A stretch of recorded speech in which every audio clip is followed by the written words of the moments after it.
I'm Amber Tresca, and this is About IBD. It's my mission to educate people living with Crohn's disease or ulcerative colitis about their disease and to bring awareness to the patient journey. How do we wrap our heads and our hands around going back to school during a pandemic? Like many parents, I have questions about how I can help my kids through this unusual back-to-school transition, not to mention how to manage my own feelings and expectations. So I decided to ask an expert. My guest for the next 2 episodes is Dr. Brad Jerson, who is a pediatric psychologist in the Division of Digestive Diseases, Hepatology, and Nutrition at Connecticut Children's, and an Assistant Professor of Pediatrics at the University of Connecticut School of Medicine. He is also a member of the Crohn's and Colitis Foundation Connecticut Chapter Medical Advisory Committee. Dr. Jerson and I are local to one another in Connecticut, which at the time of this recording is doing well in terms of cases of COVID-19. Some schools are offering both in-person and distance learning, and parents have the ability to choose between those options.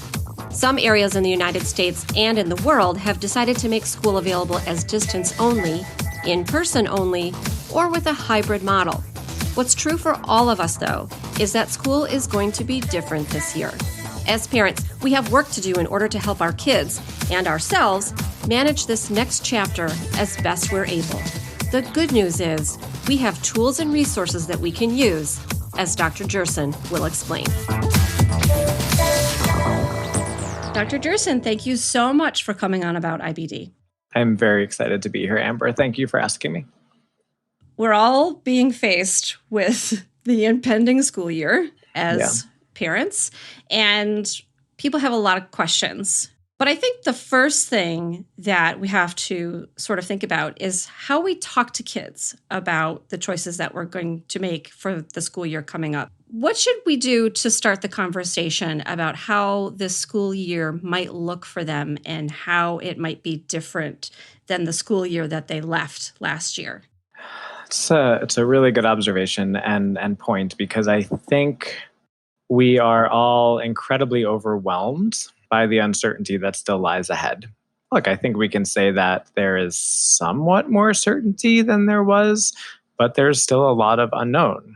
And this is a really unique situation in that all of us kind of collectively as a society are interacting with something that is constantly changing. So we can have a really solid plan right now, and 3 weeks from now, that might be different.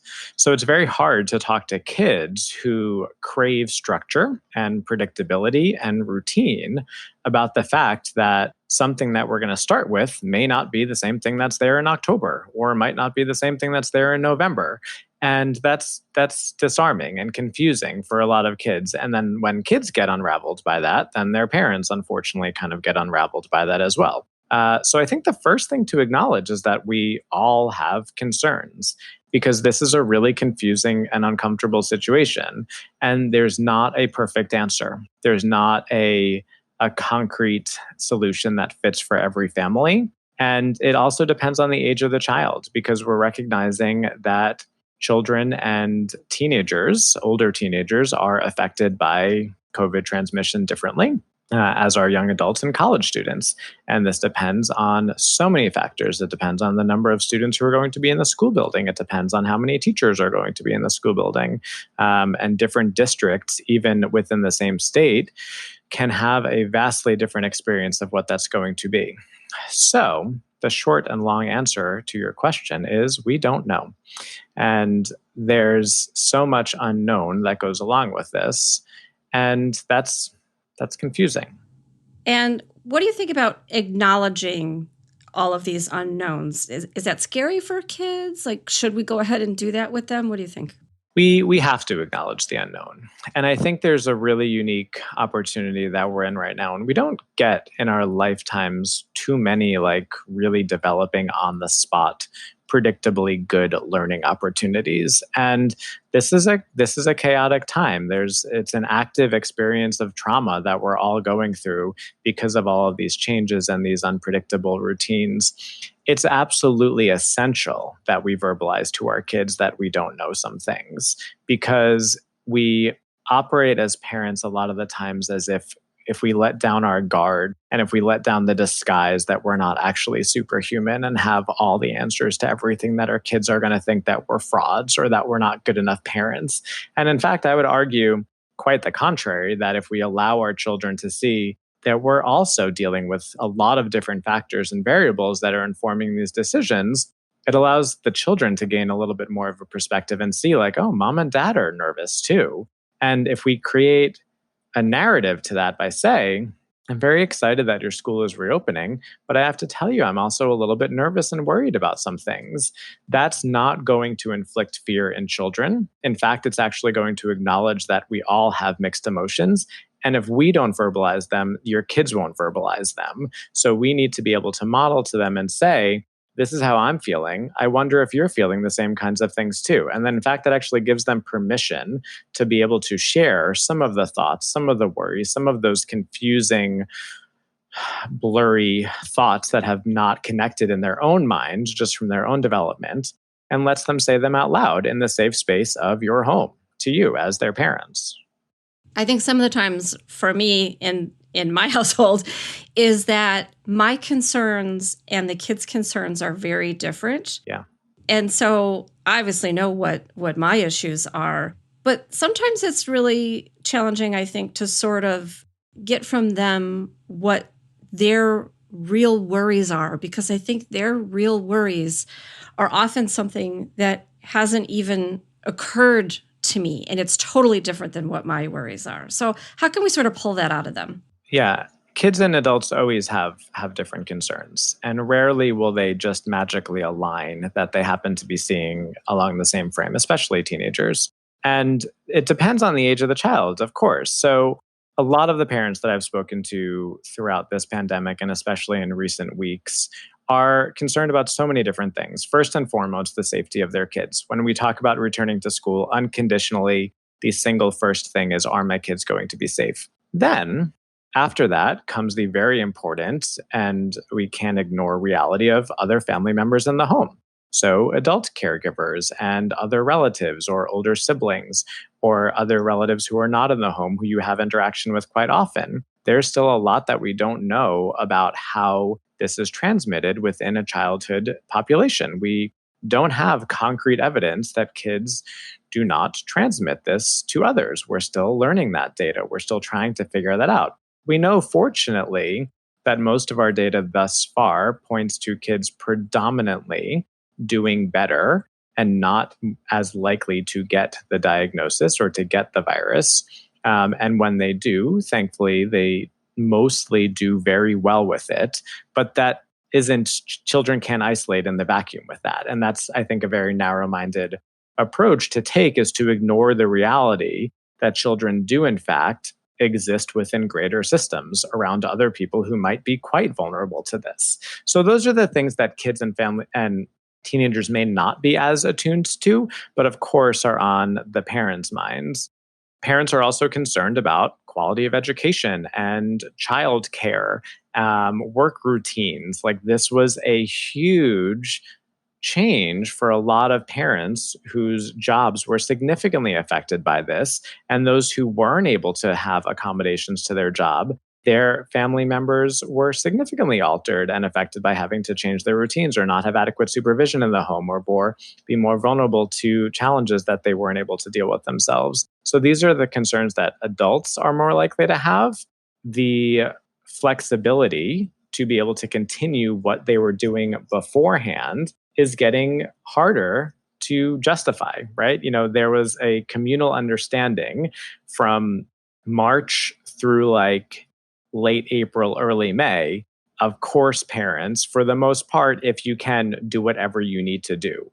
We weren't primed for needing to do that some more in September and October and November. So these are things that are requiring a lot more considerations from the parents. Kids I talk to really, for the most part, want to be back to school. And it was actually surprising to me. Like, I anticipated a lot of the kids and children that I see saying like, oh, this was sweet. I got to stay home all the time. This was really wonderful. They really, really miss the routine of being in the building. They miss seeing their friends. They actually miss being in a classroom and having those touch point relationships with the teachers. And I think that's what's important for them. I've had a lot of patients and children say to me, I don't care what my mom and dad say. When school's back, I'm going back. Doesn't matter. Don't care what they're saying. I'm there. So you can say whatever you want, mom and dad. I'm going to be there. And of course, this is them saying, this has been really overwhelming to me. And being in the same place and not being able to see my friends and not being able to do the same things that I used to do that made me feel like me, even if I am playing video games and watching YouTube all day now, I would actually prefer the other stuff that involves schoolwork because that makes me feel a confidence. That makes me feel competent. And that's the type of kid I want to be right now. So teens and kids are focused on those things.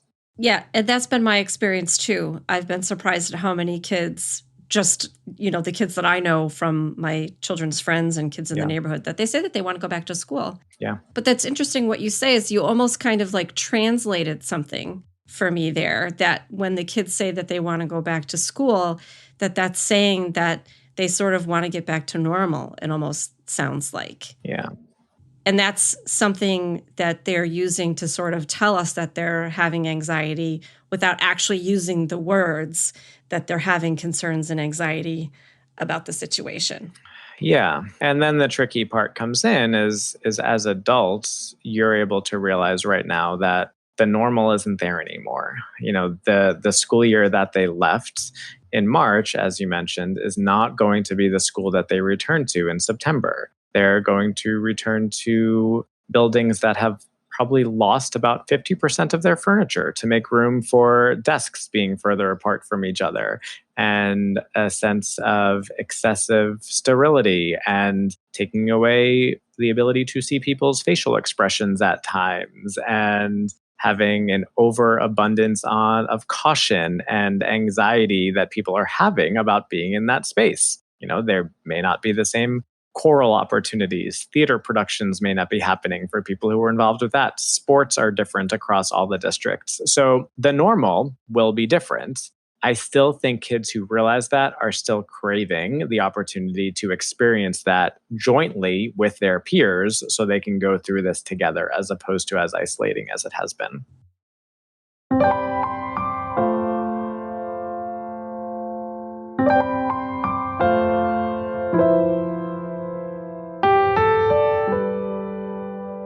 We're going to send them back, no matter what that looks like, to a very different situation than any of us have ever had to deal with before, especially because, as you say, there was sort of this communal understanding previously in regards to parents' work-life balance. Yeah. And that is probably not going to be the same. So we're going to have to help our kids work through this. I think as parents, most of us put our children first. Mm-hmm. So is there a way for us to sort of model behavior that will be helpful to them? We talked about acknowledging worries or fears. Mm-hmm. Are there other things that we can be doing that can sort of set them up for more success as they go back to our new normal?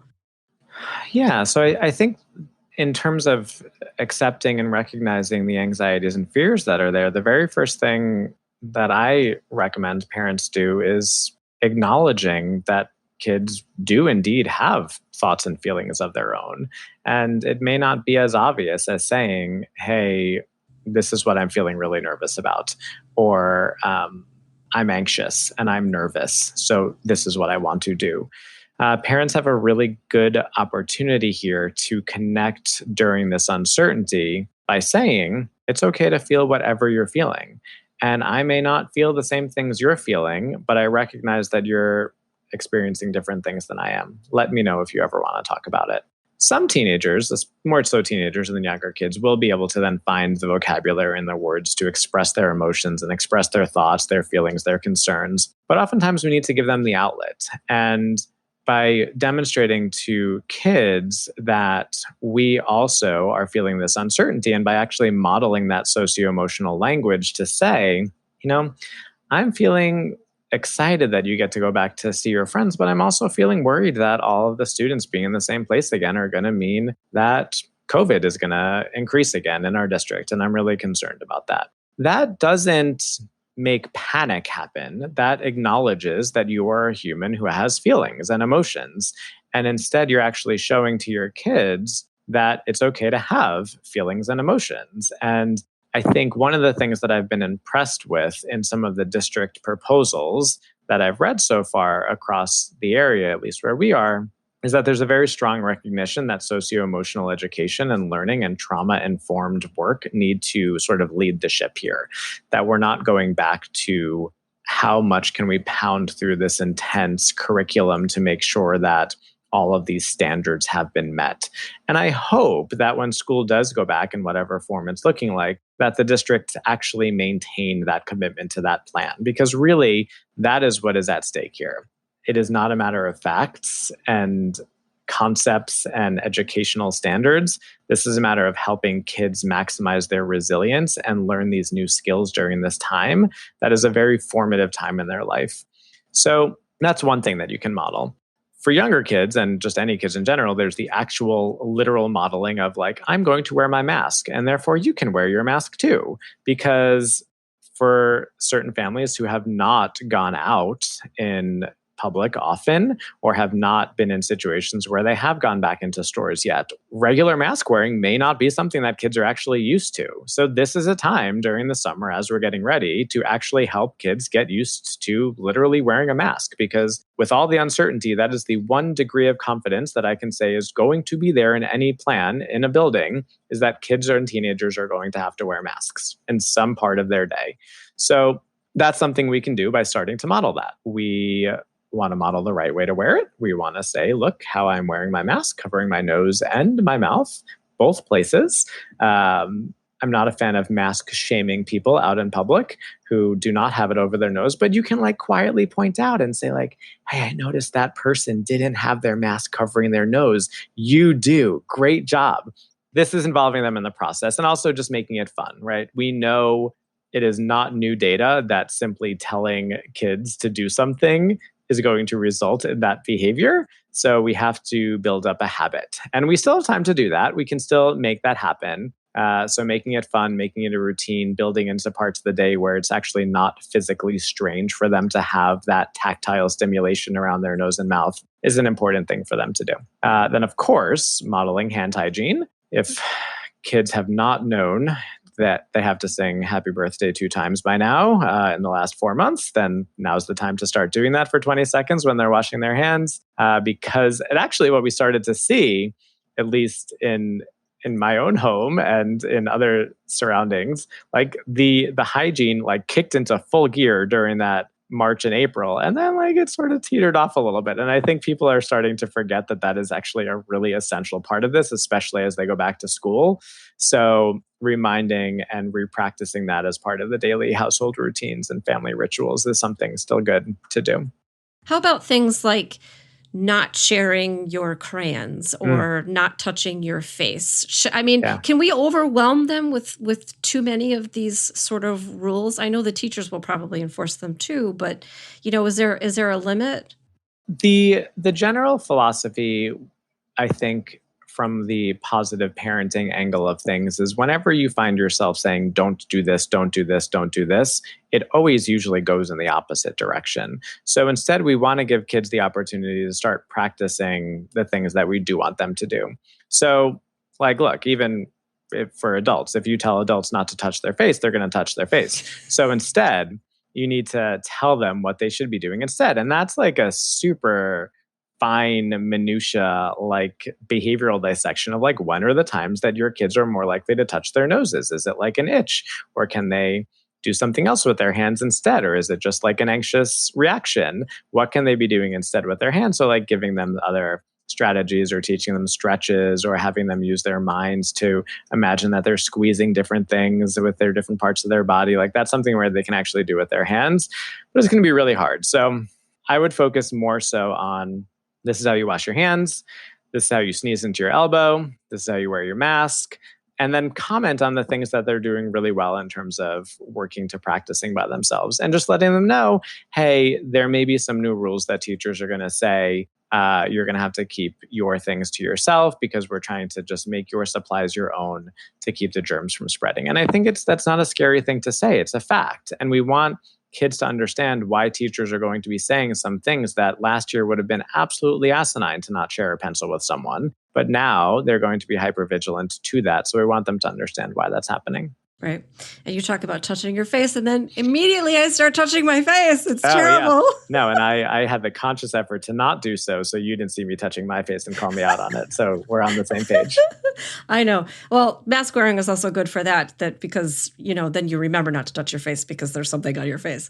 Yeah. My family is one of those ones that we have not been out a lot. Yeah. So we definitely do wear masks when we go someplace, but there's really not too many places that we have to go or that the kids have to go. If an errand needs to be run, I will do it or my husband will do it. So they know to wear it. They will wear it, but it's not something that they're in the habit of wearing for several hours at a time now. As most kids aren't, because honestly, in a lot of situations, if kids are like, I don't want to wear my mask today, then you say, okay, then you're not coming out of the house with me right now and you stay here or you stay in the car and I'll go in and you can't come with me. Then that's fine. We're not going to have that choice in school. So we can't be in the mask avoidance stage anymore. And I would just say that this is part of the new routine within school. These are some of the new daily routines that we're getting used to. Just like we used to get dressed and choose your clothes and brush your teeth. Now you decide which mask you'd like to wear today. And then I think another thing also when you haven't been out that much is modeling and actually practicing with the distance element of it. Because if kids have not been around other people for the last 4 months, the idea of 6 feet apart can feel a little bit strange. So actually starting to practice that as this build up to school by going out and getting a little bit closer to neighbors than maybe they had been in the past, or going on physically distant play dates in yards with other kids, just to get into that rhythm of what it's like to be excited to be around your friends while not being able to go up and be right up in their faces. Yeah. It's hard enough as adults. I've had to, remind myself, almost out loud to myself, no, you cannot hug your friends right now. It's just, it's happened a couple of times where I've immediately just gone into sort of this is how we normally behave, and because we're social creatures. Yeah.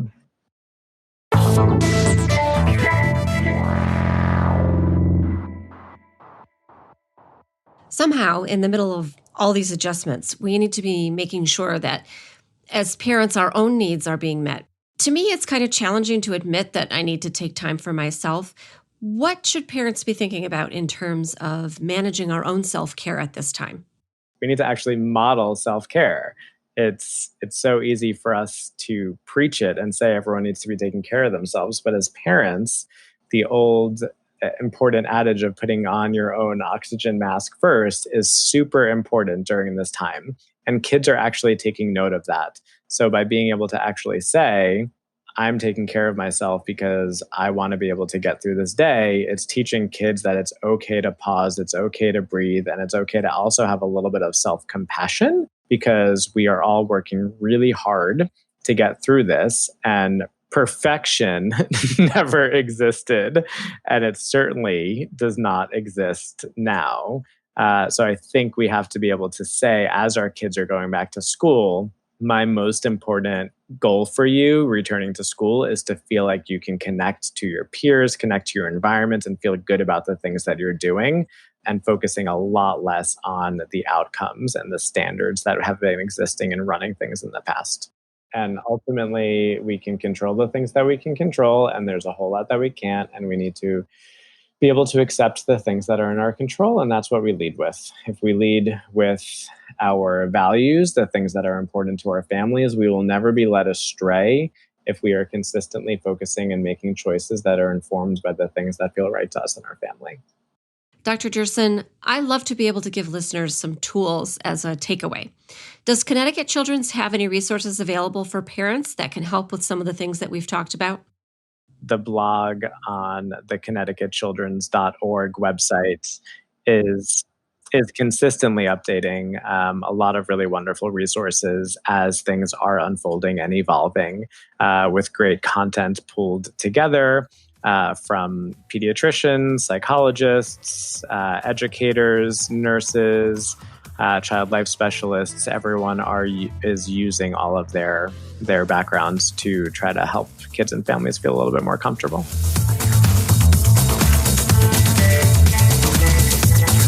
Hey, super listener. thank you to Dr. Jerson for taking the time to answer my questions about how we can better manage back to school this year. On the next episode, which will be part 2, we will talk more specifically about kids who live with chronic illness, and especially with IBD, as well as what parents should be thinking about before sending their kids to school. You can find Dr. Jerson on Twitter as @Dr. Brad Jerson. I will put that information in the show notes, as well as links to more resources for parents on the topics we discussed. Thank you also to all of Dr. Jerson's patients who listen, and I am especially remembering the families I met in March for college night at Connecticut Children's. Dr. Jerson asked me to be a part of the program at his hospital, which is a workshop for kids with IBD who are entering college. It is a fabulous project, and I wish every teen with IBD and their parents had access to a similar program because I know it is helpful in making a smooth transition to college. I think of the kids I met during the workshop as well as those across the country that I've never met and how the pandemic changed their senior year of high school. I know that the first year of college will also be different than expected, but I am confident that kids with IBD will adjust well because they are already exceptionally resilient. Thanks for listening, and don't forget that you can find me, Amber Tresca, all over the interwebs as About IBD on the Facebook, the Twitter, and the Instagrams. I will put all this information in the show notes, or you can find it on the episode 77 page on my website, aboutibd.com. And remember, until next time, I want you to know more about IBD.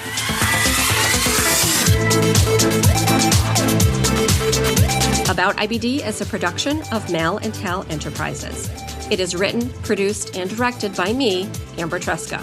Mix and sound design is by Matt Cooney. Theme music is from Cooney Studio. I'm in control of everything, so I don't even know what you're talking about right now. I have complete control. I know. Yes, clearly. Tell me your secret, and I will buy it from you. Denial. It's denial. Yeah, basically. That's fair enough.